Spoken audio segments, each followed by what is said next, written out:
नमस्कार दोस्तों, आप सभी का स्वागत है योगेन साहू ऑनलाइन क्लासेस में। मैं हूं आकाश चंद्राकर और हिंदी के एमसीक्यू सीरीज में आज हम लोग वर्णमाला पढ़ने वाले हैं। बहुत ही इंपॉर्टेंट टॉपिक होता है वर्णमाला। यहाँ से लगभग लगभग आपको 10 नंबर के वेटेज में 2 क्वेश्चन देखने के लिए तो मिल ही जाता है वर्णमाला से। तो ये इतना इंपॉर्टेंट है, आपको मान के चलना है। 2 नंबर मतलब 20% आपके क्वेश्चन यहाँ से आते हैं। 20 नंबर है तो 4 क्वेश्चन 5 क्वेश्चन तो आपको वो देखने के लिए मिल ही जाएंगे। तो व्यापम के हर एग्जाम में हिंदी पूछा जाता है। तो जितने भी स्टूडेंट अलग अलग प्रकार के एग्जाम को टारगेट कर रहे हैं तो उनके सभी के काम आएगा ये। ठीक है, साथ में अगर पीएससी के कुछ एग्जाम्स आप टारगेट कर रहे हैं तो वहां पर भी हिंदी के कुछ क्वेश्चंस आते हैं, तो सभी के काम आने वाला है। फिलहाल ये चीज मैं बताना चाहूंगा। साथ में ये कहना चाहूंगा कि सेशन अगर आपको अच्छा लगता जाए तो शेयर करते जाइएगा, चैनल को सब्सक्राइब करके रख लीजिए ताकि इस प्रकार के नोटिफिकेशन आपको पहले मिल पाए और आप दूसरों से आगे बने रहें। साथ में ये बताऊंगा कि जो भी अभी हाल फिलहाल में आने वाली वैकेंसी है, आई हुई वैकेंसी है, जैसे कि प्रयोगशाला परिचारक ले ले, आरक्षक ले ले, या आने वाली वैकेंसी हॉस्टल वार्डन और डाटा एंट्री ऑपरेटर की, तो ये इन सभी की जो कोर्स है हमारे पास अवेलेबल है। आप उनको परचेस करके अपनी तैयारी को एक सही वे में चालू कर सकते हैं, जो कि आपको आगे बढ़ने में मदद करते रहेगा। आपको अगर दूसरे से आगे बढ़ना है, टेक्निक के माध्यम से, ट्रिक्स के माध्यम से आपको सभी चीज़ों को याद करना है, तो हमारे कोर्स के साथ जुड़ जाइए और अपनी तैयारी को आगे बढ़ाते रहिए। ठीक है, इसी में आगे बढ़ते हैं और पहले क्वेश्चन को देखते हैं कि पहला क्वेश्चन पूछा क्या गया है। तो पहला क्वेश्चन किससे संबंधित है भाई, देख लो। पहला क्वेश्चन में पूछा है मात्रा किसे कहते हैं। अब जब भी आप वर्णमाला पढ़ेंगे तो वर्णमाला में आगे आपको उच्चारण के दृष्टिकोण से देखना ही पड़ेगा। उच्चारण में आपको आना चाहिए कि किस वर्ड को, किस अक्षर को या किस वर्ण को हम किस तरीके से प्रोनाउंस कर रहे हैं। उसी प्रोनाउंस में जब आप बड़े वर्णों को पढ़ते हैं तो वहां पर मात्रा का खेल आता है। तो इसी को बोला जाता है वर्णों पर लगाए जाने वाले चिन्हों को नहीं। हम जाहिर तर बोल देते हैं कि ये ई की मात्रा है, ये छोटी ई की मात्रा है, ये बड़ी ई की मात्रा है, ये जाहिर तर हम बोल सकते हैं बोलचाल की भाषा में, लेकिन वो चिन्हों को नहीं दर्शाता है, ना ही विराम चिन्हों को दर्शाता है। वो दर्शाता है वर्णों के उच्चारण में लगने वाले समय को, कि किसी चीज को पढ़ने में कितना समय लग रहा है। अगर वो अ है तो अ समय लग रहा है, आ है तो आ समय लग रहा है, तो थोड़ा सा डिफरेंस आ जाता है समय में। तो वर्णों के उच्चारण में लगने वाले समय को ही मात्रा के नाम से जाना जाता है। तो पहला क्वेश्चन बहुत ही इंपॉर्टेंट है, याद रखना है। वर्णों के उच्चारण में लगने वाले समय को मात्रा मात्रा कहते हैं। ठीक है, क्वेश्चन नंबर 2, हिंदी में मूल स्वरों की संख्या कितनी होती है। हिंदी में मूल स्वरों की संख्या कितनी होती है, तो इनकी संख्या होती है 4। ये मूल स्वरों की संख्या बोल रही। मूल स्वरों की संख्या मतलब जिनको और बनाया नहीं जा सकता, वो अपने आप में स्वतंत्र हैं पूर्णतः। वैसे तो वो स्वर जो होते हैं अपने आप में पूरे के पूरे स्वतंत्र होते हैं, सभी स्वर जो भी 11 हैं, बट फिर भी जो अपने आप में खुद बने हुए हैं, जैसे कि अ, जब मैं अ और अ को मिलाऊंगा तो अ बनता है। ई, जब मैं ई और ई को मिलाऊंगा तो बड़ा ई बनता है। ऊ, जब दो ऊ को मिलाऊंगा तो बड़ा ऊ बनता है। वैसे ही ऋषि। तो ये 4 आपके वर्ण हैं जो कि मूल स्वर कहलाते हैं। तो मूल स्वरों की संख्या टोटल कितनी हो जाएगी, 4। अ, ई, उ और ऋषि, ये आपको याद रखना है। बहुत ही इंपॉर्टेंट क्वेश्चन है। जितने भी 50 क्वेश्चन आज हम करेंगे ये सबके सब बहुत ही इंपॉर्टेंट आईएमपी क्वेश्चन होने वाले हैं। बार बार एग्जाम में पूछे गए हैं, तो आपको इन्हीं को कम से कम याद करना है। ठीक है, मात्रा के आधार पर स्वर के मुख्यतः कितने भेद होते हैं। तो मात्रा के आधार पर स्वर के कितने भेद हो जाएंगे भाई, मुख्यतः कितने भेद हो जाते हैं इसके, तो 2। तो टोटल देखो, अगर मात्रा के अकॉर्डिंग में चलूं तो वैसे तो 2 भेद बोलूंगा, लेकिन पढ़ने के आधार पर 3 भेद हो जाते हैं। ठीक है, इस बात को याद रखना। तो 2 भेद में कौन कौन सा आएगा, एक तो आएगा ह्रस्व स्वर और एक आएगा दीर्घ स्वर। ठीक है, ह्रस्व स्वर में क्या आएगा, अ, ई, उ। दीर्घ में आ, बड़ा ई, बड़ा ऊ, ए, ए, आगे पीछे हो गया, ओ, औ। ये सारे के सारे क्या हैं आपके, ये सभी के सभी आपके दीर्घ स्वर की कैटेगरी में आते हैं। ठीक है, इतना आपको याद रखना है। तो 2 भागों में इनको बांटा जा सकता है। अब एक और स्वर होता है प्लुत स्वर। प्लुत स्वर क्या होता है, जब एक ही वर्ड को हम लगा थोड़ा लंबे भाषा में, लंबे स्वर में खींचे तो उसी को हम लोग बोल देते हैं प्लुत। जैसे राम, श्याम, आम। तो वो जो लंबा आ के बाद मात्रा थोड़ा लंबे समय तक खिंचा रहे उसी को हम लोग बोल देते हैं प्लुत स्वर। लेकिन आधार पर, मात्रा के आधार पर 2 होंगे, एक ह्रस्व और एक दीर्घ। क्वेश्चन नंबर 4, स्वर किसे कहते हैं। स्वर किसे कहते हैं भाई, स्वर एवं स्वर वर्णने का मेल को स्वर कहते हैं। स्वर एवं व्यंजनों के वर्णों के मेल को, व्यंजन एवं विसर्गों के मेल को। तो इसमें से स्वर किसे कहा जाता है, स्वर एवं स्वर के, इनमें से कोई नहीं। स्वर एवं स्वर वर्णों का जो मेल आएगा, ये लगता है, लगने से लगता है कि ये वाला सही आंसर हो जाएगा, बट ये नहीं है। क्यों, कि स्वर अपने आप में स्वतंत्र होते हैं। स्वर अपने आप में स्वतंत्र होते हैं। तो स्वतंत्र रूप से बोले जाने वाले वर्णों को ही हम लोग क्या कहते हैं, स्वर कहते थे। इसमें ऐसा कोई भी ऑप्शन नहीं था, स्वर एवं स्वर वर्णों का मेल नहीं है, स्वर एवं व्यंजन का मेल नहीं है, व्यंजन एवं विसर्ग का मेल नहीं है। तो ये आपका सही आंसर हो जाएगा, इनमें से कोई नहीं। क्वेश्चन नंबर 5 देखते हैं। स्वर वर्ण छाटिए। स्वर वर्ण छाटना है भाई, कौन से में स्वर वर्ण है, तो दिख ही रहा है आ ई। आपका ऑप्शन नंबर बी स्वर वर्ण है। फिर क्वेश्चन नंबर 6 देखते हैं। व्यंजन किसे कहते हैं, व्यंजन किसे कहते हैं। व्यंजन परतंत्र स्वर होते हैं, वर्ण होते हैं, क्या होते हैं, परतंत्र वर्ण होते हैं। मतलब परतंत्र मतलब क्या, ये व्यंजन को हम लोग स्वतंत्र रूप से नहीं बोल सकते। व्यंजनों के उच्चारण के लिए कहीं ना कहीं आपको स्वर की आवश्यकता होती है, इसलिए क्या है, परतंत्र वर्ण। तो सही आंसर क्या होगा, व्यंजन परतंत्र वर्ण होते हैं, इंडिविजुअल इनका उच्चारण नहीं कर सकते। तो व्यंजन व्यंजन वर्ण ये भी नहीं था, स्वर वर्णों का मेल नहीं, ये भी नहीं। तो सही आंसर क्या, option number D. Question number 7 देखते हैं। अल्प प्राण और महाप्राण ध्वनियों का संबंध है। तो अल्प प्राण और महाप्राण कब बोल रहे हैं, इसमें क्या वर्ड आ रहा है, प्राण। तो प्राण लेने के लिए क्या की आवश्यकता होती है, ऑक्सीजन की। प्राण के लिए प्राणदायिनी वायु बोलते हैं उसको। तो वायु मतलब क्या, हवा। तो हवा है, तो हवा की कमी बेसी से इसका संबंध होता है, किसका, अल्प प्राण और महाप्राण का। तो अल्प प्राण और महाप्राण का संबंध किससे होता है, हवा की कमी बेसी से। हवा की कमी बेसी से इसका संबंध होता है। फिर देखते हैं क्वेश्चन नंबर 8। क्वेश्चन नंबर 8 देखते हैं। निम्नलिखित में से कौन सा अंतस्थ व्यंजन नहीं है। अंतस्थ व्यंजन बोल रहे हैं। अंतस्थ व्यंजन होता क्या है, ये आपको याद रखना पड़ेगा। अंतस्थ व्यंजन क्या होता है, य, र, ल और व, इनको सामूहिक रूप से अंतस्थ व्यंजन बोला जाता है, या इन्हीं को यण भी बोला जाता है, यण वर्ग भी बोला जाता है। तो य, र, ल, व को अंतस्थ व्यंजन या फिर यण वर्ग कहा जाता है, पाणिनि के अनुसार यण बोला जाता है।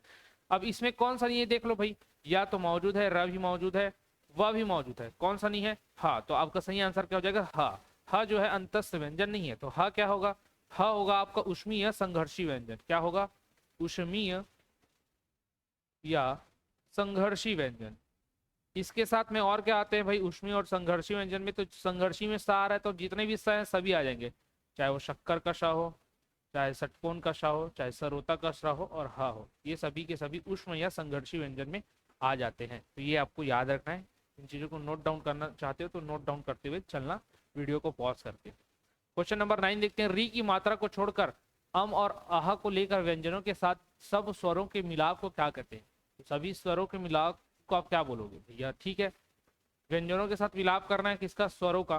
तो जैसे मान के चलो क है, क हलंत के साथ आ आता है, तो क्या होता है, क जब अ की मात्रा आएगी, हलंत यहाँ लगते रहेगा ना, तो ये क्या आएगा, का। फिर वैसी की, फिर बड़ा ई की मात्रा की, फिर कु, फिर कु, ऐसे चलता है ना। तो उसमें बोल रहा है कि ऋषि की मात्रा को छोड़कर अम और आह को लेकर व्यंजनों के साथ जो स्वरों का मिलाप होता है, तो ये कौन सा सीक्वेंस रहता है आपका, ये कौन सी वाली आपकी लाइन होती है, जिसको हम लोग किस नाम से जानते हैं, अक्षर क्रम को 12 खड़ी के नाम से जानते हैं। ये ऐसे वाले पैटर्न को हम किस नाम से जानते हैं, 12 खड़ी का, जिसमें आप री के साथ मिलाप नहीं करते हो, किसी भी व्यंजन का री के साथ मिलाप नहीं करते हैं। इसमें हम लोग कहीं पर भी इस प्रकार की चीज नहीं पढ़ते, ठीक है।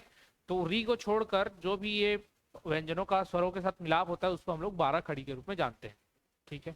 और 12 ही वर्ण आते हैं स्वर के जो इसमें मिलेंगे। फिर मौखिक स्वर है। मौखिक स्वर किसको बोलते हैं, जिसको बिना किसी क्या बोलना चाहिए कि दिक्कत के या फिर बिना किसी अवरोध के हम लोग बोल सके, वो सब मौखिक स्वर कहलाते हैं। जैसे कि जैसे अगर मेरे को उ, औ और ए बोलना है, तो कहीं ना कहीं मेरे को खुले मुख से मैं उसका उच्चारण नहीं कर पाऊंगा, लेकिन मेरे आ और ई बोलना है तो मैं खुले मुख से आराम से उसका उच्चारण कर पाऊंगा, यहाँ पर किसी प्रकार का अवरोध मेरे को उत्पन्न नहीं होगा बोलने में। तो ये जो होते हैं मौखिक स्वर कहलाते हैं। तो मौखिक स्वर आपको यही समझना है कि जिनको बोलने में किसी प्रकार का अवरोध ना आए, मौखिक स्वर कहलाते हैं, आ और ई, ये आपको याद रखना। जहां ऊ में जाओगे तो आपके होठों का बनावट, मुख का बनावट इस प्रकार से होगा जहां हवे में अवरोध उत्पन्न होना शुरू होगा। फिर क्वेश्चन देखते हैं 11। निम्नलिखित स्वरों में कंठ और तालव्य स्वर हैं। कंठ और तालव्य के साथ किसको मिलाकर बोला जाता है। तो संयुक्त स्वर को संयुक्त रूप से पूछा जा रहा है, कंठ और तालव्य का किसमें प्रयोग होता है, जब उस स्वर का हम लोग उच्चारण करते हैं। तो अ बोलने में तो नहीं होता है, ई में भी नहीं हो रहा है, ठीक है। ऊ में, ई में तो तालु आता है इस वर्ष में, अ में तो सामान्य रूप से बोल सकते हैं हम लोग। ऊ जो बोलते हैं, ऊ में ओष्ठ आता है। कंठ और तालव्य, अ जो है कंठ आता है, ये वाला सामान्य रूप से मतलब कंठ से बोल सकते हैं। जो कंठ और तालव्य दोनों आता है वो होता है आपका ए, एडी का ए। इसमें कंठ और तालव्य दोनों का इस्तेमाल किया जाता है। तो कंठ तालव्य कौन सा है? ए है, ए। क्वेश्चन नंबर 12, निम्नलिखित व्यंजनों में अघोष, ऊष्म एवं महाप्राण है। अघोष भी है, ऊष्म भी है और महाप्राण भी है। अब तीनों में से कोई एक चीज भी आपको पता हो, अघोष, ऊष्म और महाप्राण में से, उन वर्ण के बारे में, उन स्वर के बारे में, उन व्यंजन के बारे में, तो आप आसानी से इसका आंसर बता पाएंगे, क्योंकि एक ही ऑप्शन वाला है। इसमें ब के साथ म, र, ल, ये तो जुड़ा नहीं है, एक एक ठोक वर्ण दिया हुआ है। तो आराम से देखो, यहाँ पर ऊष्म के बारे में अभी थोड़ी देर पहले मैंने चर्चा किया था, जितने भी श वाले होते हैं ऊष्म या संघर्षी व्यंजन कहलाते हैं। तो आपका आंसर नंबर ए सही हो जाएगा, क्योंकि अभी ये मैंने पढ़ाया था। अब ये अघोष और महाप्राण क्या होता है? तो अल्प प्राण और महाप्राण अभी देख के आए थे। हवा की कमी बेसी से वर्णों के उच्चारण के लिए हवा की कमी बेसी के आधार पर उनको दो भागों में बांटा गया, एक अल्प प्राण, महाप्राण। तो ये अगर 5 खंड होते हैं, जो 25 व्यंजन होते हैं हमारे, क वर्ग, च वर्ग, ट वर्ग, त वर्ग, प वर्ग। इसमें अलग से इधर पी रहेगा क ख ग घ अंग। पहले वाले को बस लिख देता हूँ, क ख ग घ और अंगा। तो इसमें जो देखेंगे हम लोग, तो पहला वाला जो ये रहता है, इसको हम लोग बोलते हैं अल्प प्राण। फिर तीसरे को भी बोलेंगे अल्प प्राण, मतलब ये वाले ग्रुप को। फिर पांचवे को भी बोलेंगे अल्प प्राण, अल्प प्राण। तो ये जो 3 कॉलम है आपके, इनके उच्चारण में बहुत ही कम हवा की मात्रा लगती है, तो ये सब अल्प प्राण लगाते हैं। लेकिन ख बोलेंगे और घ बोलेंगे ना, इसमें मात्रा ज्यादा आती है और हल्का सा हराक वाला, हराक मतलब गले में आपको थोड़ा सा झंझनाहट वाला कुछ महसूस होगा, उसी को हराक बोलते हैं। तो उसमें ख और घ ये जो होते हैं वो आपके महाप्राण के अंतर्गत आते हैं। तो पहला कॉलम, तीसरा कॉलम, पांचवा कॉलम आपका अल्प प्राण, बचा वाला दूसरा और चौथा महाप्राण के केस में आता है। ठीक है, अब ये तो इस 25 में आते नहीं है, तो ये जो श श श ह ह होते हैं, ये सभी के सभी किस में आ जाते हैं? आपके महाप्राण में आ जाते हैं, क्योंकि इसको बोलने के लिए हराक थोड़ा सा आता है। श श स ह। ठीक है, महाप्राण के अंतर्गत भी एक इसमें आते हैं, अघोष में आते हैं, अघोष में आते हैं, सघोष में नहीं आते, ये घोष में नहीं आते, किसमें आते हैं? अघोष में आते हैं, स स श ह। ठीक है, तो स वाले स में नहीं आते, सघोष में नहीं आते। स वाले किस में नहीं आते? सघोष में नहीं आते, अघोष में आते, ये याद रखना। तो ये आपका स सही आंसर होगा। आई होप जो समझाना चाह रहा हूँ समझे होंगे। जो स्टूडेंट पढ़ रखे हैं उनको तो आसानी से समझ में आया होगा, उनके लिए रिवीजन भी हो गया होगा, तो वो इस वीडियो को डबल स्पीड में देख सकते हैं। जो स्टूडेंट नहीं पढ़े हुए हैं या जिनका हिंदी कमजोर है, उनके लिए आप डिटेल में मैं बनाते चल रहा हूँ, तो डिटेल में आप लोग पढ़ते चलिएगा। जिनको आता है वो लोग स्पीड बढ़ाकर देख सकते हैं। क्वेश्चन नंबर 13, कौवे की स्थिति के आधार पर स्वर कितने भेद के होते हैं? कौवे, तो कौवे की स्थिति के आधार पर कितने होंगे? 2। कितने होंगे? 2 प्रकार के ये होते हैं कौवे की स्थिति के आधार पर, मतलब मुख से उच्चारण करने के लिए आप 2 आधार पर बोल सकते हो।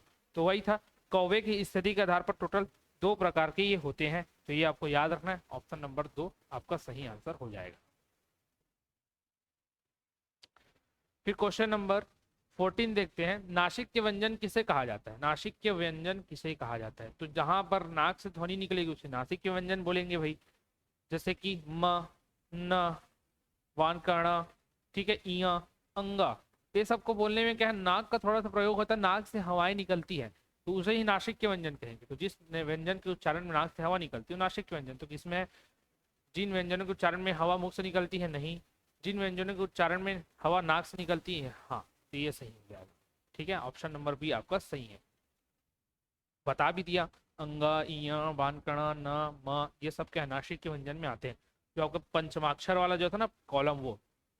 क्वेश्चन नंबर 15, ह, म, व एवं र वर्णों का उच्चारण स्थान की दृष्टि से सही क्रम है। ठीक है, अब इस तरीके के क्वेश्चन आपको बनाने आने चाहिए और सभी के बारे में इंडिविजुअल आपको जानकारी होनी चाहिए। तो इसमें से एक तो एकदम फिक्स है कि उसका कौन सा उच्चारण होता है, वो है व। व को हम लोग क्या बनाते हैं? एक शब्द बना लेंगे, दवा। दवा बनाएंगे तो दंत आता है इसमें, और आ अगर तो ओष्ठ, दवाओं करके याद कर लेना। वैसे तो गलत होता है लेकिन समझ लेना, दवाओं। दवाओं में व वर्ण के लिए दंत भी आ रहा है और ओ से ओष्ठ भी आ रहा है, तो दंतोष्ठ वाला व के लिए होता है, ये तो समझना। लेकिन दंतोष्ठ एक ही जगह दिया है कि व के लिए, व 3rd पोजीशन पे है, दंतोष्ठ 3rd में आना चाहिए। 1 2 3, हाँ 3 यहाँ है, इसमें भी 3 में, इसमें भी तीसरे नंबर में है, तो ये 3 हो सकते हैं, चौथा वाला तो ऐसे ही नहीं होगा। ठीक है, तो दंतोष्ठ तो समझ में आ गए भाई, व के लिए होगा।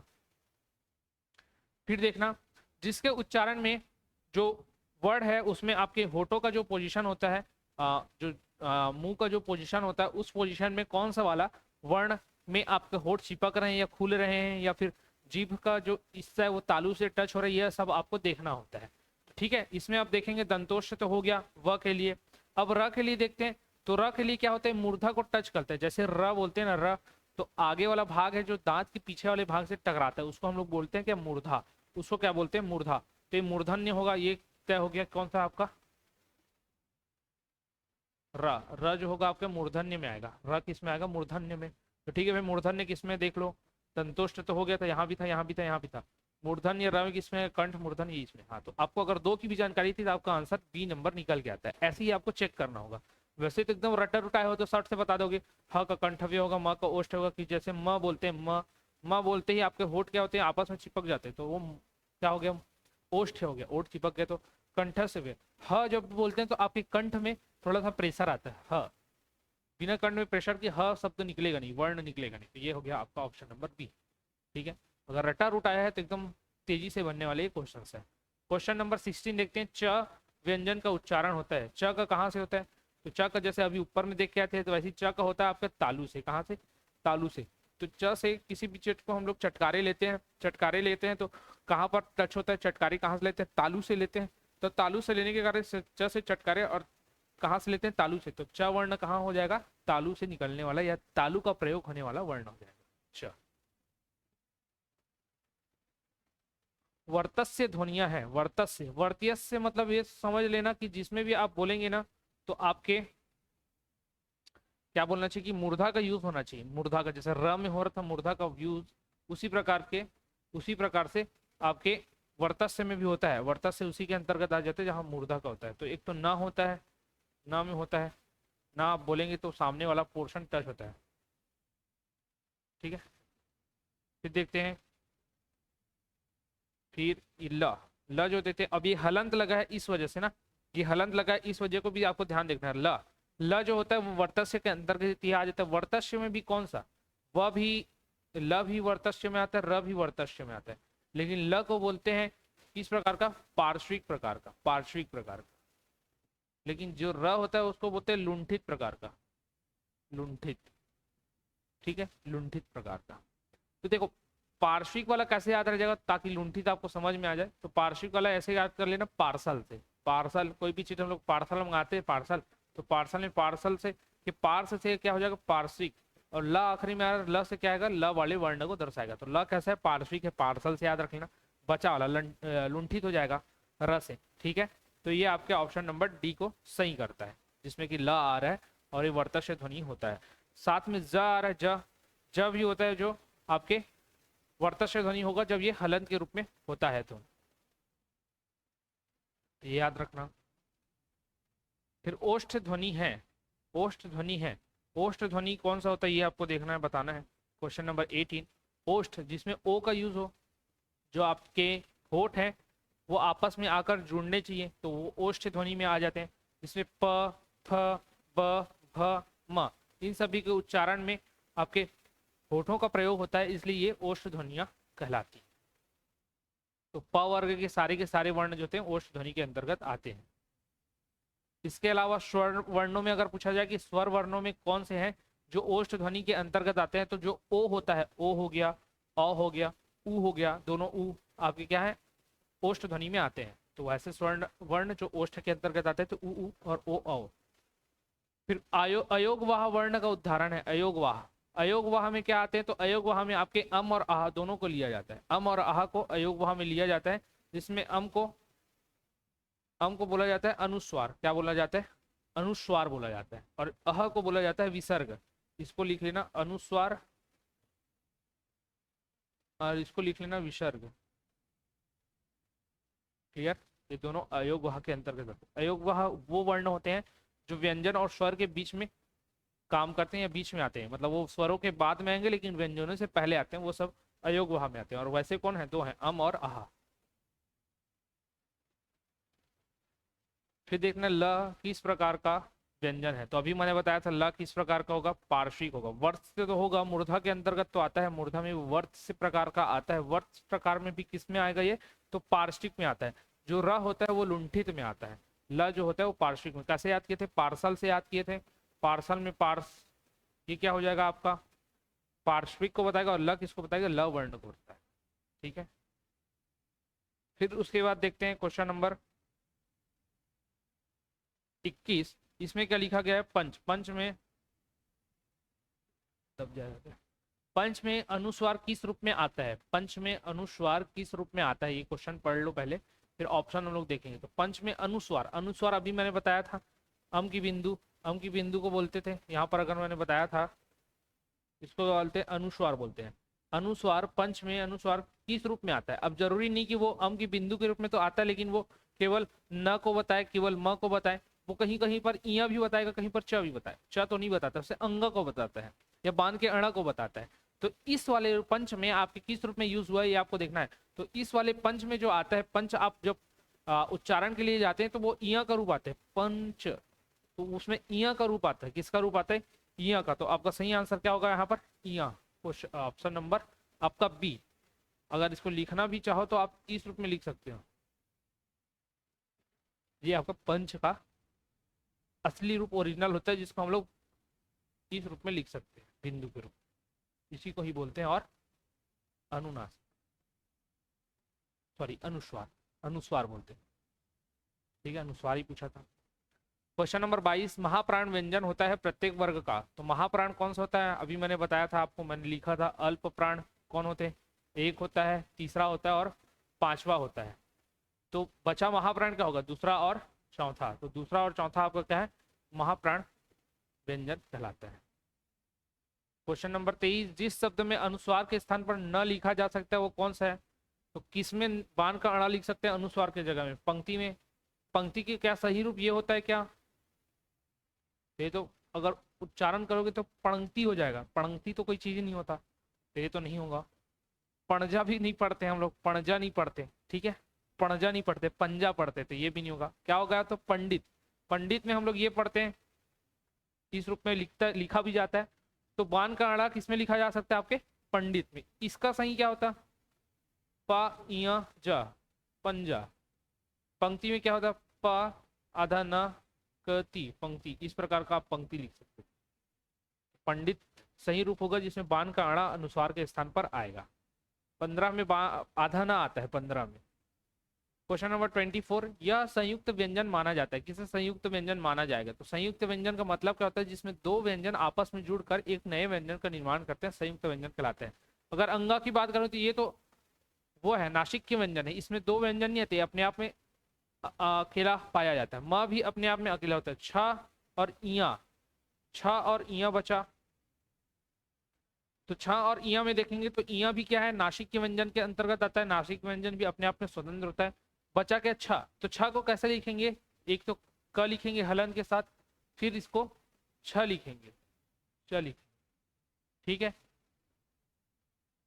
क और क्या रहता है? छ रहता है ना। ठीक है, ठीक है। तो इसको हम लोग इस रूप में लिख सकते हैं, कक्षा।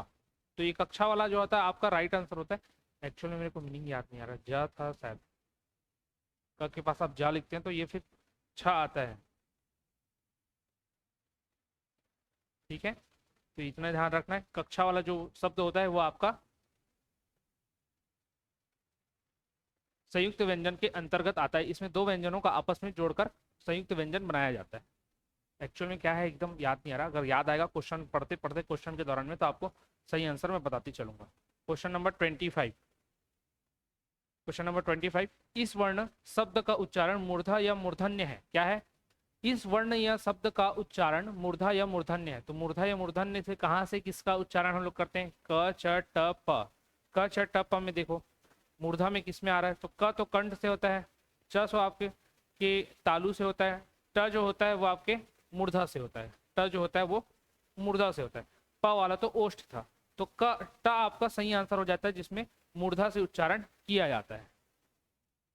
ठीक है, क्वेश्चन नंबर 26 देखते हैं। असत्य कथन को चिन्हित कीजिए। असत्य कथन क्या है? असत्य कथन क्या है? तो ये असत्य कथन होता है व्यंजन का उच्चारण स्वर की सहायता से किया जाता है। तो व्यंजन का उच्चारण स्वर की सहायता से किया जाता है, ये तो सही बात है, और असत्य पूछा तो ये सही होगा।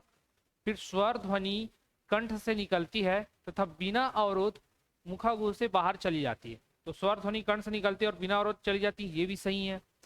व्यंजन के उच्चारण में स्वर ध्वनि का योगदान नहीं होता, ये गलत कथन है। अभी पढ़ क्या है, क्योंकि व्यंजन के उच्चारण में स्वर की सहायता होती है, तो ऑप्शन नंबर सी आपका गलत हो जाएगा। और यही आपको पूछा गया था कि कौन सा कथन असत्य है, तो ऑप्शन नंबर सी असत्य। व्यंजन के उच्चारण में स्वर ध्वनि का योगदान नहीं होता, गलत है ये। फिर व्यंजनों के उच्चारण में ध्वनियां मुखागुह के भीतर विभिन्न स्थानों से टकराती है और उनका स्पर्श करती है, इसीलिए हम लोग देखते हैं क वर्ग जो होता है कंठ में आता है, च वर्ग तालु में आता है, ट वर्ग मूर्धा में आता है, प वर्ग ओष्ठ में आता है। ठीक है। फिर क्वेश्चन नंबर 27, व का उच्चारण स्थान है। व का उच्चारण स्थान क्या है, अभी मैंने बताया था जब ऊपर मैं पढ़ा रहा था। व का उच्चारण स्थान क्या होगा, दंतोष्ठ होता है। क्या होता है, दंतोष्ठ होता है। ये हम लोग डिस्कस कर चुके हैं। क्वेश्चन नंबर नीचे लिखे, स्वर में निम्न में से कौन से स्वर आगे मिलने वाला स्वर है। आगे मिलने वाला स्वर कौन सा होता है, आ, ओ, उ और ई। तो आगे किस में मिलता है, ऊ में मिलता है। आपके मुख का जो सामने का भाग है वो ऊ बोलने पर आपस में जुड़ जाता है, बोलने से आपको अनुभव भी हो रहा होगा। तो ऊ जो है उसमें आगे मिलने वाला स्वर होता है। अब बाकी को भी पढ़ लो, आगे मिलने वाला है। तो मध्य स्वर कौन होता है, तो मध्य स्वर में आपका अनार का अ आता है। पश्च स्वर में आ आता है, ई आता है। ठीक है। और उसके बाद जो आपका सामने वाला भाग है अग्र स्वर, अग्र भाग से किसका उच्चारण होता है, तो ऊ का होता है, ओ का होता है, औ का होता है। ठीक है, ये याद रखना। फिर याद रखना है क्वेश्चन नंबर 29 को देखना है कि क वर्ग, च वर्ग, ट वर्ग, त वर्ग, प वर्ग के प्रथम दो व्यंजनों को किस नाम से जाना जाता है। प्रथम दो व्यंजनों को, प्रथम दो व्यंजनों को मतलब जो पहला रहेगा ना, जैसे क और ख हो गया, च और छ हो गया। ठीक है। और फिर ट और ठ हो गया, त और थ हो गया, प और फ हो गया। इसको किस नाम से जाना जाता है, तो इनको किस नाम, किस दो व्यंजनों को किस नाम से जाना जाएगा। जैसे ऊपर में हम लोग अल्प प्राण महाप्राण पढ़े, तो उसमें तो पहला अल्प आता था, फिर महाप्राण, फिर अल्प प्राण, फिर महाप्राण, फिर अल्प प्राण आता था। तो ये दोनों तो हो नहीं सकते भाई। ठीक है, क्योंकि एक ही जैसे नहीं है, अलग अलग है। बचा घोष या अघोष, तो शुरू के जो होते हैं दो, ये दोनों को हम लोग बोलते हैं अघोष व्यंजन, बाद वाले के बोलते हैं सघोष व्यंजन। तो अघोष व्यंजन आपका सही आंसर होगा, ऑप्शन नंबर बी। शुरू के दो किस में आते हैं, अघोष में आते हैं, बाद के तीन किस में आते हैं, सघोष या घोष व्यंजन में आते हैं। सघोष या घोष एक ही चीज होता है, तो अघोष आपका राइट आंसर हो जाएगा। ठीक है। अच्छा, ये वाला जो चीज मैं बता रहा था, याद आ गया, बता देता हूँ। हाँ, संयुक्त व्यंजन वाला क को देखा तब ध्यान में आ गया एक चीज। एक चीज ये याद रखना कि जो क और षटकोण के स से मिलकर बनता है, क और षटकोण के स से मिलकर ये बनेगा आपका क्ष। इसमें जब आप क का छ का पोजीशन देखोगे ना, तो इसका पोजीशन क के बाद आता है, क के बाद आप छ को लिख सकते हो। ये चीज आपको ध्यान में रखना है। ठीक है, तो ये याद रखना, क के बाद छ का पोजीशन आता है, ये चीज याद रखने वाली चीज है। क्योंकि इसका पोजीशन एक बार क्वेश्चन में पूछा गया कि 12 खड़ी में या फिर व्यंजन वर्णमाला में, सॉरी 12 खड़ी में ही पूछा था, व्यंजन नहीं, 12 खड़ी में हम लोग छ को कहां पर पोजीशन कर सकते हैं, तो छ का पोजीशनिंग कहां पर होगा, क के बाद होगा।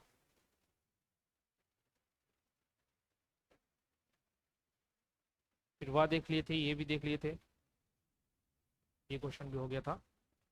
ए देख रहे थे। ठीक है, ए, तो एड़ी का ए स्वर का प्रकार है, कैसा प्रकार है, हर्ष स्वर है, दीर्घ स्वर है, मूल स्वर है, संयुक्त स्वर है। तो ये संयुक्त स्वर है। कैसा स्वर है, ये संयुक्त स्वर है। संयुक्त स्वर किस प्रकार से, तो ये दो स्वरों पे मेल से बना है। दो स्वरों के मेल से कैसे बना है भाई, तो जैसे अ और ई को मिलाते हैं तो ये ए की फॉर्मेशन, ए का फॉर्मेशन लेता है, अ और ई मिलकर ए का फॉर्मेशन लेता है। ठीक है, फॉर्मेशन जब बड़ा ई आता है तो बड़ा ए का मात्रा आता है। तो ये ध्यान रखना। तो ये क्या है, संयुक्त स्वर के अंतर्गत आते हैं। अगर मात्रा के आधार पर देखा जाए तो क्या है, दीर्घ स्वर है ये। प्लूत और आपको दीर्घ में पूछा जाए तो ये दीर्घ, सॉरी हर्ष और दीर्घ में पूछा जाए तो दीर्घ स्वर की कैटेगरी में आता है, लेकिन अलग से बाइफरगेट किया जाए तो संयुक्त स्वर की कैटेगरी में रखते हैं इसको। फिर निषेध शब्द तीन ध्वनियों के मेल से विनिर्मित है। निषेध शब्द, तो निषेध को कैसे लिखा जाएगा ये पहले देख लेते हैं। अब देखो, ये निषेध शब्द था, अब निषेध शब्द में कोई भी व्यंजन वर्ण स्वतंत्र रूप से नहीं बोला जाता, उसमें क्या लगता है, स्वर का उच्चारण या स्वर की सहायता लगती है। तो नी में न एक क्या है आपका व्यंजन है, इसकी सहायता के लिए क्या आया है, ई की मात्रा, तो मतलब ई इसके साथ जुड़ा है। फिर प्लस षटकोण का श क्या है, एक व्यंजन है, इसमें कौन सी मात्रा आई है, ए की मात्रा आई है, सिंगल है ना तो ए की मात्रा आएगा, डबल मात्रा रहने से ए की मात्रा लगता, ये चीज ध्यान रखना, ठीक है। फिर धा आया है तो धा तो पहले नॉर्मल हलंत के रूप में रहेगा, इसमें अ अगर जुड़ा होगा तब ये निषेध होना होगा। तो निषेध इस प्रकार से लिखा गया। अब देख लो किन से वाले में आता है, तो ना और ई तो था लेकिन हलंत नहीं था ना में, फिर निषेध ये तो होगा ही नहीं, ये भी नहीं होगा क्योंकि एक ही मात्रा लग रहा है, सिंगल ही आएगा वहां पर। फिर न प्लस ई ये तो सही था, षटकोण का स प्लस ए ये नहीं आएगा, नॉर्मल सिंगल वाला आएगा। फिर धा प्लस आ, तो ये ऑप्शन भी गलत होता है, ऑप्शन डी में क्या है देखना होगा, ठीक है। ऑप्शन डी आपका होगा सही अगर ये दिया हुआ है तो। अगर इनमें से कोई नहीं दिया है तो इनमें से कोई नहीं ऑप्शन आएगा, अगर मिसिंग होगा तो ये वाला आपका सही आंसर होगा। ये एक बार देख लेना आपको, मेरे ख्याल से मिसिंग लग रहा है क्योंकि एक दो के बाद यहाँ पर बीच में गैप रखा हुआ है, ठीक है। इनमें से कोई नहीं ऑप्शन में दिया है तो आपका आंसर क्या हो जाएगा 31 के लिए ये वाला जो मैंने बताया, ठीक है।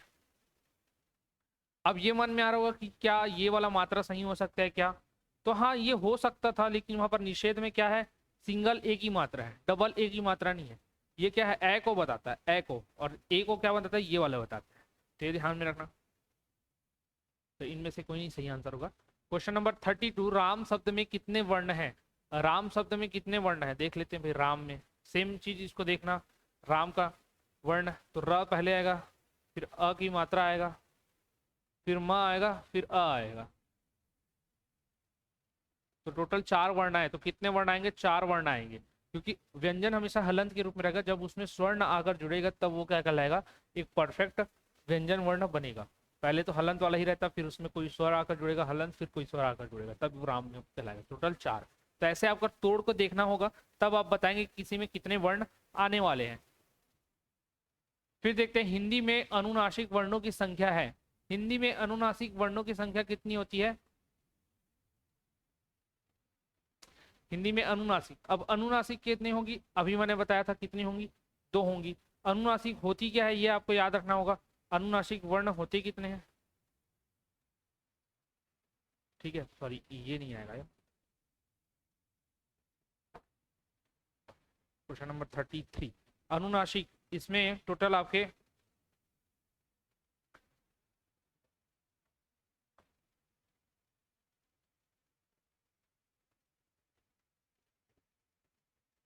एक सेकेंड ना,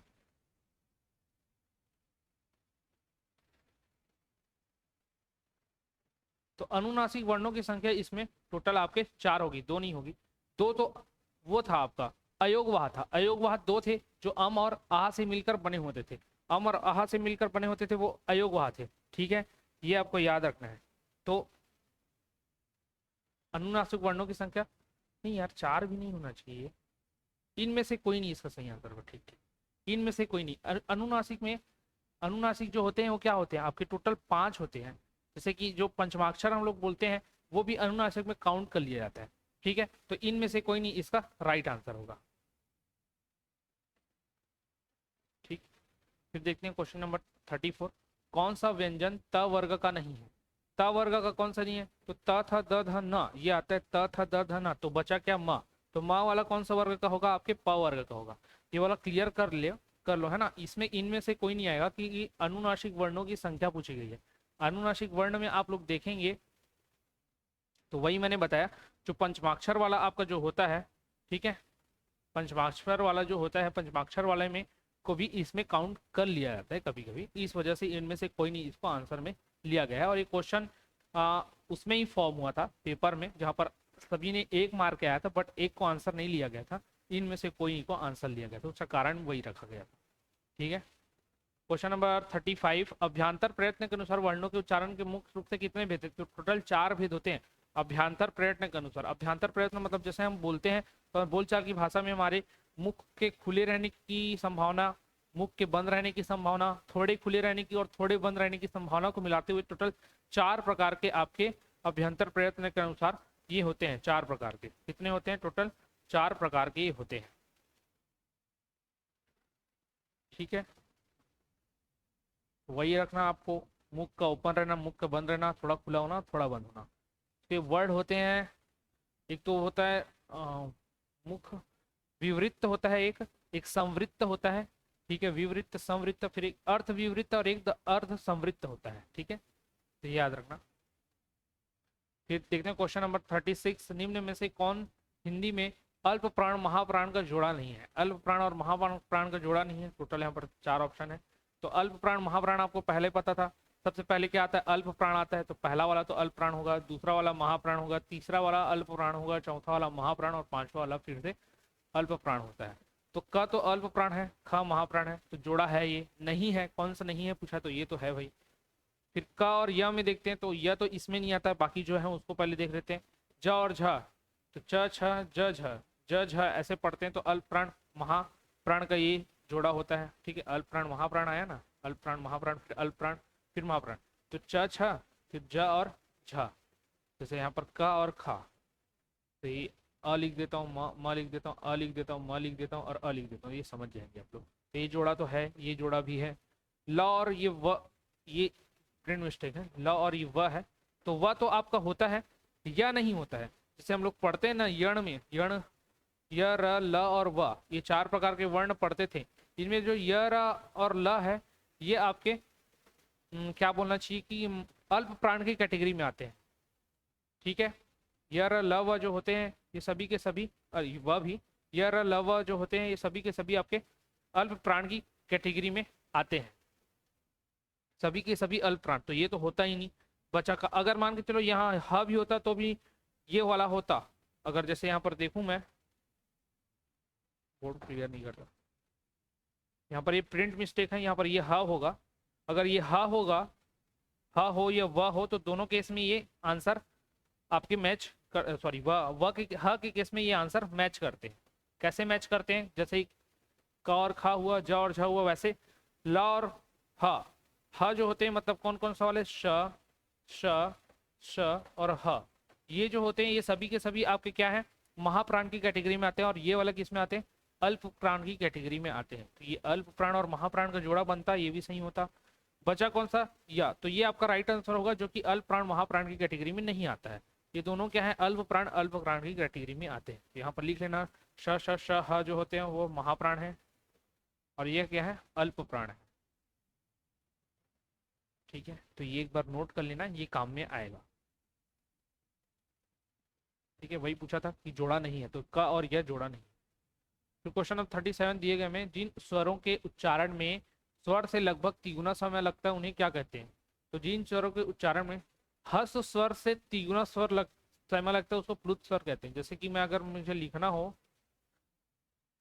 तो मैं राम अगर लिखूं तो ये सिंपल से है, यहाँ पर आ की मात्रा आ रही है, दीर्घ स्वर हुआ, ये केवल म आ रहा है, तो ये हर्ष स्वर हुआ। लेकिन अगर मैं इसी को लंबा खींचकर बोलूं राम करके, जैसे कि कोई भी वो होता है, रामलीला का कार्यक्रम होता है, प्रोग्राम होता है, तो वहां पर जब इस प्रकार के वो किए जाते हैं, नाट्य प्रदर्शन किए जाते हैं, तो वहां पर जो संवाद होता है उसमें इस प्रकार के नाम लिए जाते हैं, राम ऐसे करके। तो इसमें लंबा समय लग रहा है, लंबा समय लगता है, उसको इसी रूप में दर्शाया जाता है। और ये हस्व स्वर का टोटल 3 गुना समय लेता है, इसलिए जिन स्वर के उच्चारण में हस्व स्वर से 3 गुना समय लगता है उसे प्लुत स्वर कहा जाता है। तो आपका ऑप्शन नंबर बी सही होगा। क्लियर? क्वेश्चन नंबर डी, मुख के जिस भाग से जिस वर्ण का उच्चारण होता है उसे उसका उच्चारण स्थान कहा जाता है। बताइए उ प वर्ग का उच्चारण स्थान क्या होगा? तो उ से क्लियर हो गया कि भैया ये तो ओष्ठ वाले में आ रहे हैं, और प वाले से भी हो गया, प में जोड़ते ही ओष्ठ आता है, तो ये ओष्ठ का स्थान होगा। तो ऐसे मिला जुला व्यंजन और स्वर को मिलाकर भी आपको क्वेश्चन दे सकता है और पूछ सकता है कि बताइए कि ये दोनों किस ग्रुप के अंतर्गत आएंगे। तो ओष्ठ आपको याद होना चाहिए। ठीक है, फिर देखने स्वरों की संख्या है, स्वरों की संख्या टोटल कितनी होती है? तो ये अलग अलग एग्जाम में अलग अलग व्यापम के द्वारा आंसर लिया गया है, बट आपको प्राथमिकता 11 को लेकर चलना है, क्योंकि अम और आह को स्वरों की मूल स्वरों में नहीं गिना जाता। वो लिखने के आधार पर हम लोग स्वर गिनते हैं, लेकिन मूल स्वरों में हम लोग उनको नहीं लेते हैं। मूल स्वरों में हम लोग अम और आह को छोड़कर ऋषि के री को मिलाकर बाकी शब्दों को लेकर 11 ठोक मानते हैं। तो 11 आपका सही आंसर होगा, लेकिन कभी 13 भी लिया है, कभी 11 भी लिया है। प्राथमिकता 11 को 2 बार लिया है एग्जाम में, तो 2 बार के अनुसार 11 को सही आंसर लेते हुए चलना है। फिर मरमर स्वर का दूसरा नाम क्या है, ये बहुत ही नया टाइप का क्वेश्चन था, तो ये एकदम टिक मार करके याद कर लेना, अगर क्वेश्चन रिपीट करना हो तो ये कर सकता है। तो मरमर स्वर किसको बोला जाता है, तो ये अर्धघोष को, जैसे कि घोष और सघोष, अघोष और सघोष पढ़े थे, उनके बीच का ये मरमर स्वर कहलाता है अर्धघोष। इसका कोई एग्जाम्पल मेरे को भी नहीं मिला, बट डायरेक्ट क्वेश्चन ले लिया गया था, तो ये याद रख लेना, मरमर स्वर का दूसरा नाम क्या है, अर्धघोष होता है। क्वेश्चन नंबर ढ किस प्रकार के व्यंजन है, ढ। तो ड और ढ दो होते हैं, एक तो ट ठ ड ढ वाला नहीं, ये ढ और ड वाला, ठीक है। ये क्या होते हैं भाई, तो देखो ये बिंदु लगे वाला, ये इस प्रकार का जो दो ठग रहता है ना, ये दो वर्ण जो होते हैं वो एक कैटेगरी में आते हैं, और दोनों को क्या बोला जाता है, तो उत्क्षिप्त बोला जाता है। क्या बोला जाता है, उत्क्षिप्त। उत्क्षिप्त, उत्क्षिप्त व्यंजन की कैटेगरी में ड और ढ को रखा गया है। जैसे कि हम लोग ने स्पर्श व्यंजन देखा, संघर्षी व्यंजन देखा, जिससे कि उष्मी व्यंजन भी बोलते हैं, फिर उसके बाद यण वाला देखे थे, अंतस्थ व्यंजन बोलते थे उसे। वैसे ही फिर ये दो बचे हुए को उत्क्षिप्त व्यंजन, या फिर इसी को द्विगुण भी बोलते हैं। क्या, द्विगुण, द्विगुण व्यंजन भी कहा जाता है। तो ये दोनों नाम याद रखना ड और ढ के लिए, जिसमें नीचे की ओर मात्रा लगा हो, बिंदु लगा हो, तो उत्क्षिप्त व्यंजन सही आंसर था। क्वेश्चन नंबर 42, अनुस्वार युक्त शब्द है, अनुस्वार। अनुस्वार मतलब क्या होगा भैया, उसमें अम की मात्रा लगा होगा कहीं ना कहीं, तो अनुस्वार में क्या हो जाएगा, ये आपका अनुस्वार कहलाता है। अनुस्वार में ये कहलाता है आपका अनुस्वार। अनुनासिक में, अनुनासिक में गांव वाला शब्दों को लिया जाता है। ऊपर में भी देखा था, इनमें से कोई नहीं, हम लोगों ने ऑप्शन लिया था, उसका कोई प्रकार नहीं है, और प्रकार लेने के लिए जाए तो इनमें से कोई नहीं मारा जाता है। अगर लिया जाता तो एक ही प्रकार होता है जिसमें से ये गांव, बट पता नहीं उसका आंसर को इनमें से कोई नहीं लिया गया था। तो इसमें जो गांव वाले शब्द होते हैं, ये गांव ऐसे चंद्र बिंदु वाले जो होते हैं, वो सभी के सभी किसमें आ जाते हैं, आपके अनुनासिक में आ जाते हैं। अनुस्वार में बिंदु लगे वाला, तो अंगूर आपका राइट आंसर होगा, जो कि अनुस्वार के अंतर्गत आता है। क्वेश्चन नंबर 43, इनमें से कौन सा पद द्वित्व व्यंजन का उदाहरण है, द्वित्व व्यंजन का उदाहरण है। द्वित्व व्यंजन मतलब क्या, जिसमें एक ही व्यंजन का दो बार पुनरावृत्ति हुई हो, एक ही व्यंजन की दो बार पुनरावृत्ति हुई हो। जैसे कि इसमें देखो, इसमें हुई है क्या, त्रिभुज में नहीं, त्रिकोण में नहीं, रक्षक में नहीं, मक्का में हुई है। मक्का लिख लो, पक्का लिख लो, ठीक है, ये सब अन्न लिख लो, ये सब क्या है, द्वित्व व्यंजन है। इसमें एक ही शब्द का दो बार पुनरावृत्ति हुआ रहता है। फिर हिंदी भाषा में कितने व्यंजन है, हिंदी भाषा में व्यंजनों की संख्या कितनी होती है, तो 33 लिया जाता है। 33 व्यंजनों की संख्या टोटल ली जाती है, ठीक है। टोटल व्यंजनों की संख्या कितनी, 33, जिसमें से 25 आपका स्पर्श व्यंजन, 4 अंतस्थ व्यंजन, 4 आपकी उष्मीय संघर्षी व्यंजन, ठीक है। तो ये कितने हो गए, 25 4 29 4 33, टोटल 33 हो गए। ये 33 आपके क्या है, मुख्य रूप से व्यंजन कहलाते हैं। इनके अलावा दो और व्यंजन देखे थे, जिसको उत्क्षिप्त व्यंजन मैंने बताया था, तो उत्क्षिप्त व्यंजन भी आपको याद रखना है, ठीक।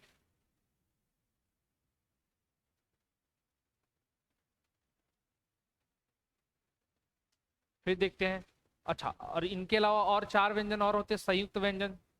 संयुक्त व्यंजन भी आपको याद रखना है ना, संयुक्त व्यंजन ऊपर में एक था जिसको मैंने बाद में बताया आप लोगों को।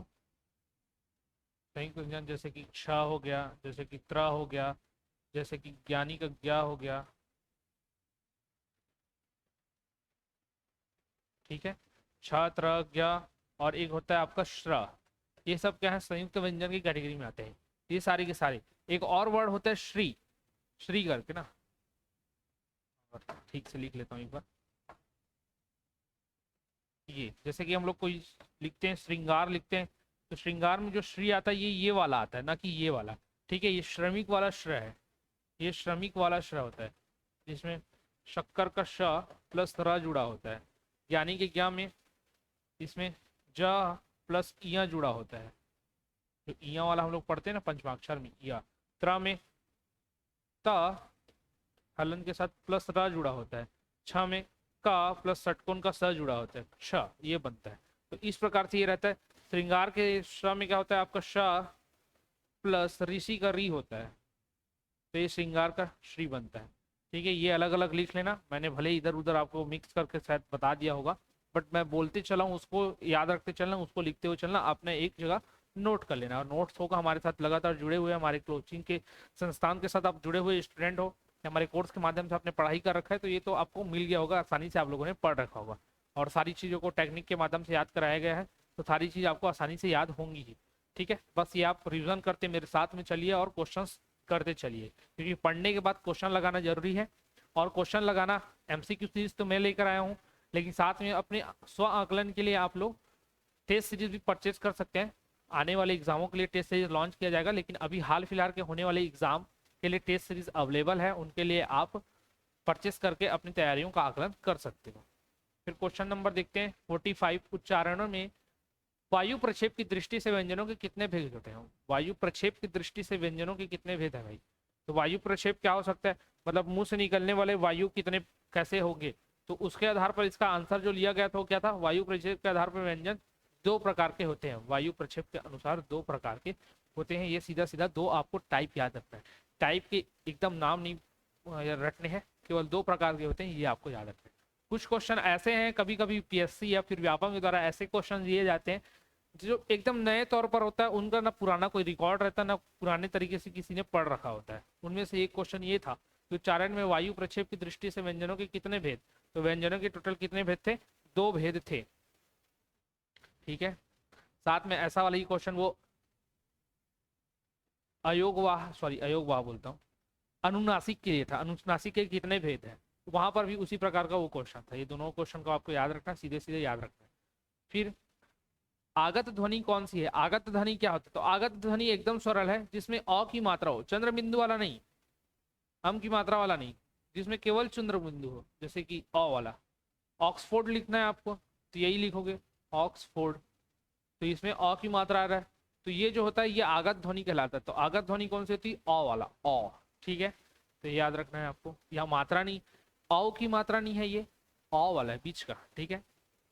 क्वेश्चन नंबर 47, क वर्ण के प्रारंभ होने वाले चार शब्द क्रम, कर्म, कंगन, काम। ये हाल फिलहाल जो पिछला पीएससी था उसमें क्वेश्चन दिया गया था और ये बहुत ही अच्छा क्वेश्चन था। इसमें आपको समझने वाली चीज थी कि किसको पहले रखा जाए। जनरली हम लोग क से शुरू करते हैं, फिर अ की मात्रा आता है, फिर क्रम वाले को हम लोग लास्ट में रख सकते हैं क्योंकि हम लोग 12 खड़ी के बाहर पढ़ते हैं, ठीक है। बचा क्या था? एक कंगन वाला पता था, तो लगता था कि कंगन को सबसे लास्ट में रखें या इन दोनों के बीच में आगे पीछे क्रम में रखें। तो अधिकतर आंसर क्या लगता था हमको? ये वाला लगता था, ठीक है। ये तो हो ही नहीं सकता, समझ में आता था, ये लगता था, लेकिन सही आंसर था आपका ऑप्शन नंबर ए। क्यों? क्योंकि अभी मैंने बताया था जो आपका अयोगवाह स्वर होते हैं, अयोगवाह में कौन होते हैं? अम और आहा, ये अयोगवाह था, इसको विसर्ग बोलते हैं, इसको अनुस्वार बोलते हैं। ये स्वर के बाद आते हैं लेकिन व्यंजन के पहले आते हैं। तो आप कंगन में देखेंगे तो कंगन में अम की मात्रा आ रही है, तो ये किसका है? अनुस्वार का भाग था। अनुस्वार किसके बाद आता है? स्वर के बाद, और व्यंजन के पहले। तो व्यंजन के पहले क के पहले क्या आना था? अम की मात्रा वाला, इसलिए ये राइट आंसर था कंगन, कर्म, काम और फिर क्रम, ठीक है। ये राइट आंसर था, पिछली पीएससी का ये क्वेश्चन रहा है। क्वेश्चन नंबर 48, सूची 1 में 4 वर्ण और सूची 2 में उसके उच्चारण स्थान दिए गए हैं, दोनों का मिलान करना है। देखते हो पहले ई, ये तो पढ़ते हुए आए तो लाइन से याद हो जाएगा। ई कहाँ का था? आपका तालु था। जैसे इमली को हम लोग चाटते हैं, चटकारे लेते हैं, तो कहाँ से? तालु से। च से चटकारे, चटकारे कहाँ से लेते? तालु से, ये मैंने याद किया था। और चटकारे किससे लोगो? जब आप इमली खाओगे तो ई का तालु आ जाएगा, ठीक है। फिर देखते हैं र, र का मैंने अभी बताते ही आया कि मूर्धा। इसी दोनों से आपका आंसर निकल के आ जाता कि डी का 3 है और ए का 4 है, जे था। फिर देखते हैं ब, ब बोलते हैं तो प फ ब भ म, प वाले ये सब क्या थे? आपके ओष्ठ थे। बचा क्या? घ, घ वाला कहाँ था? कंठ का था, क्योंकि क ख ग घ अंग कंठ वाला था शुरू वाला। तो ये थे आपके राइट आंसर, ए का 4, बी का 1, सी का 2 और डी का 3।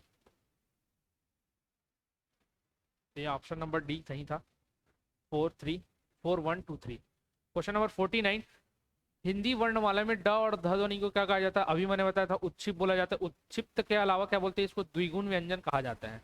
फिर क्वेश्चन नंबर 50, जो कि आज लास्ट क्वेश्चन होने वाला है इस हमारे सीरीज का, इस वाले लेक्चर का। इसमें क्या पूछा गया कि कौन सा वर्ण मूर्धन्य है? मूर्धन्य में क्या आएगा? तो मूर्धन्य में आपको याद होना चाहिए कि मूर्धा में क्या जाकर जुड़ता है। तो क्या प फ ब भ आर था? क्या नहीं, तो प फ ब भ तो भाई आपके ओष्ठ में आर था। बचा क्या?